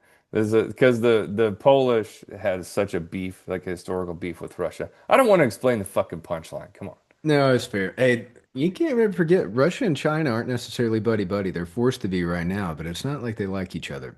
No, the joke was about China gut stomping Russia to get to Poland three times. Come on. Wrap up. This has been the Appalachian War Wizard on the War Business Podcast with your hosts, me, Brendan Clark, Dakota Maynard, and Matthew Bruneman. Thank you. The War Business Podcast is brought to you by Matthew Bruneman, Brendan Clark, and Dakota Maynard. Editing by Stephanie Maynard. The theme song is California Wind by Bruno E. The War Business Podcast cover art is the copyrighted property of the War Business Podcast. The book, War Business, The Hired Guns of Helmand Province, is copyrighted by Wargate Books. Wargate Books is not responsible or liable for any material or conversations produced and expressed by the War Business Podcast.